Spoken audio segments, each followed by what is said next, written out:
In this video, we're going to look at a blog post by Thom Rainer that says top 10 best-selling Bible translations compared to 10 years ago, 2021 update. I will leave a link to this so that you can look at this for yourself if you would like to do that. But I wanted to look at what he shows here and what he comments on here and make some comments of my own, because I really thought it was interesting in looking into this more that there are some, I guess you could say, discrepancies, things that I found that I don't really understand what he's talking about here in terms of the stats. And so I'll show you some of the stats that I found and we can compare. Overall, I think what he says here is correct, and he has some very interesting insights. But there are some things that, as I was looking into this more, the information I found just didn't jive with the information that he was giving on certain points. And so I wanted to take a look at that. It says here, if there's a single word that can capture the sales of Bible translations, it is stability. The most recent data I have is from the Evangelical Christian Publishers Association as of June 2021. The numbers in the parentheses represent the rankings in 2011. Obviously, some of these Bibles are paraphrases rather than translations. And so here he gives the rankings as of June 2021. And then he says the numbers in parentheses are the 2011 rankings. So there's a comparison here of June 2021. And something I want to mention here about ranking these Bibles, these Bible translations, is that I believe this is talking about Bible translation sales. One of the important things to understand is that sales is not to be equated necessarily with use. Someone could have 10 King James Version Bibles in their house. That doesn't mean they're using those Bibles. And so I think the topic of Bible translation sales can be a little bit misleading, because it can sound like looking at these sales charts tells you exactly, gives you the exact perfect picture of how these Bible translations are being used today. And I'm not sure that there's a perfect correlation here. However, it does give us a pretty good overview as to the popularity of these translations, especially in looking at the consistency over the years. If you kind of zoom out and take a big picture view of the use of Bible translations, I think this data is very helpful. So what he says here is that the New International Version is number 1, and that 10 years ago it was still number 1. The King James Version is number 2. 10 years ago it was still number 2. The New Living Translation is number 3. 10 years ago it was number 4. The English Standard Version is number 4. 10 years ago it was number 5. The New King James Version is number 5. 10 years ago it was number 3. And I think you can see here that the change that happened, according to this data, is that the New King James Version went from 3 to 5, and so that bumped up the New Living Translation in the ESV in this list here. And then the Christian Standard Bible is at number 6, and he says that the Holman Christian Standard Bible, the earlier edition of this, was number 6 10 years ago. He said that 10 years ago the Reina Valera was not ranked, but now it's number 7. He doesn't really give an explanation there as to why it wasn't ranked before. I assume that means it just didn't have enough sales to be in the top 10, but I'm not sure about that, if they were even ranking these Spanish versions 10 years ago in the Bible translation sales of these charts. I'm really not sure, but basically the information that he's giving here says it wasn't in the top 10, but now the Reina Valera is number 7. Number 8 is the New International Reader's Version, the NIRV. And I'm just going to show here a little bit about the New International Reader's Version if you want to read that. Basically, it says that the New International Reader's Version is a Bible version based on the New International Version, and it's a little bit easier to understand for readers than the New International Version. So it would be a Bible maybe for second language English readers, or maybe children. But it's interesting because the NIV is number 1, but a variation of the NIV is number 8 here. Then number 9 is the Message. which he says was number 8 10 years ago. And then, interestingly, another New International Version Associated translation is the Nueva Version International, basically kind of a Spanish version of the New International Version. Here's some information about the Nueva Version International. I know I'm not pronouncing that correctly. Sorry about that. But it does say here that in 1979, the International Bible Society decided to produce a New Testament in Spanish following the NIV translation principles. So the work on this translation started in 1979, but they do have the entire Bible in this translation. And so he says that that is number 10. So that's interesting. The NIV or variations of it take 3 spots in the top 10 as of June 2021.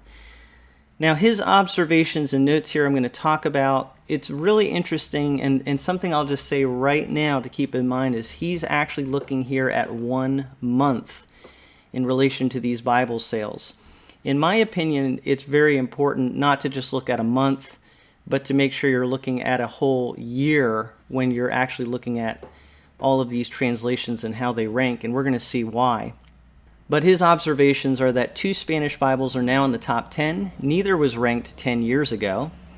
So again, I don't know why that is. It's possible that these Spanish translations are getting to be more popular, but I'm really not sure about that. Maybe there are some English translations that their sales were down, and that's why these Spanish translations were higher up in the charts. Really not sure about that. If anybody has some insight into that, leave that in the comments. The second thing he says here is the New American Standard Bible is no longer in the top 10. In 2011, it was ranked number 7. In 2020, it was ranked number 10. Now, that is the point I really want to highlight here and talk a little bit more about. He is saying that according to this, the NASB, the New American Standard Bible, is not in the top 10. And I think I saw some people online talking about this too. But the information that I have is really in discrepancy with what he's saying here, because if you actually look, first of all, at the whole year, which is what I was just talking about, you need to really look at a whole year's worth of information. And it says that all of last year, looking at these different Bible translations, the New American Standard Bible was number 9. So the New American Standard Bible, from what I can tell, still is in the top 10 if you're looking at a whole year's worth of data. Now, there are some people who might say, well, maybe the New American Standard Bible, as of 2021, did really badly and it's no longer in the top 10. Well, if we go back to February of 2021, you'll see that the New American Standard Bible still is number 9 in the top 10. It's also interesting to note that I'm recording this in July, and the July report of best-selling translation says that the New American Standard Bible is number 9. So I think you can see the point here that him saying that the New American Standard Bible is not in the top 10, that case can only be made if you're looking at maybe a month or 2 or 3 of data, because yes, in June, I don't see the New American Standard Bible up here, but then when we look at the next month here, July, the New American Standard Bible is in the top 10. And as I said, in all of 2020, the New American Standard Bible was in the top 10. So that was something I just wanted to point out, because I think it would be easy for people to think that the New American Standard Bible is really doing badly and is no longer relevant. But the information I'm looking at, which he said he was looking at the Evangelical Christian Publishers Association information, and that's what I'm looking at here too in July 2021, the Evangelical Christian Publishers Association. So apparently we're looking at the same information, but we're drawing some different conclusions here. If there's something that I'm missing, not seeing here in all of this, make sure you leave that in the comments below. I do want to see what you think about all of this and see if maybe there's something I'm just not catching. But I think the New American Standard Bible is still in the top 10. Going on here, he says the TNIV was discontinued in 2011. It was ranked 10th that year. And then he says technically the CSB was the HCSB in 2011. And he said that the HCSB was number 6 and the Christian Standard Bible is still number 6. When I go back to 2011, though, on the ECPA chart, I actually can't find something that talks about the whole year. So if anybody has that chart that looks at the whole year, I'd love to see that. But I could not find anything that had the Holman Christian Standard Bible doing as well as number 6 in 2011. I could definitely be wrong about that, but just looking at the month of December 2011, I don't even see the Holman Christian Standard Bible on there. Again, that doesn't necessarily mean anything because we're just looking at 1 month here, but when I was looking at that time period on the information that I could find, I couldn't find the Holman Christian Standard Bible on the top 10 charts. And this says that the TNIV, Today's New International Version, is number 6. He said it was ranked overall 10th that year in 2011. So interestingly, with the TNIV, the NIV was updated in 2011 and the TNIV was discontinued. And the NIV, the update is still doing very well. It's number 1. It's kind of a softer update than the TNIV, but it still is an update of the NIV 84. And then, as I said, you have variations of the NIV doing very well here in the top 10 as well. And again, he talks here about the NASB. He says the biggest drop was the NASB from 7 in 2011 to out of the top 10 in 2021. The second biggest drop was the NKJV from 3 to 5. I would definitely say I'm not seeing the NASB as out of the top 10 like he says here. So I just want to point that out again.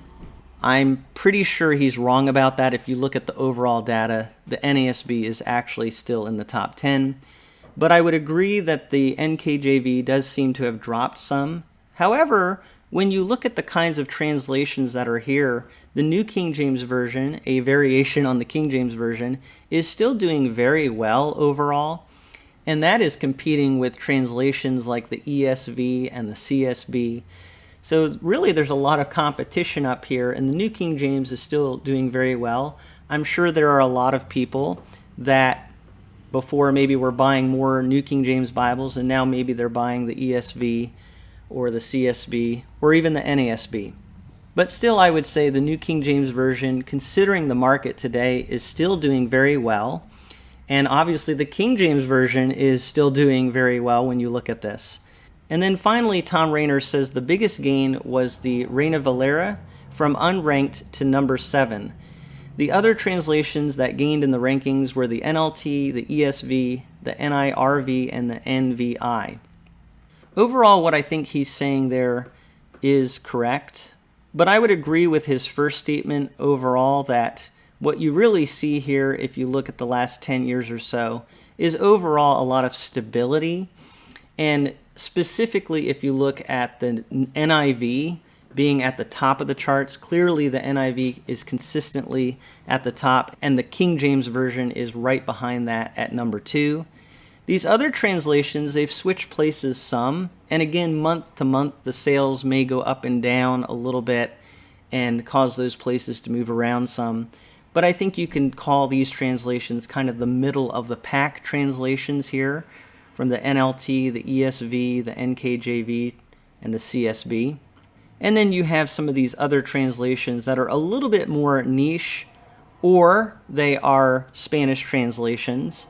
So that's what I wanted to look at with this blog post by Thom Rainer. And I'm starting to get a lot of construction outside my window here, so I apologize for any background noise. But I'd love to hear what you think about all of this in the comment section. It's always great to hear your thoughts and insights. Thank you so much for taking a look at this subject with me and some of my thoughts brought to you from A Frisch Perspective.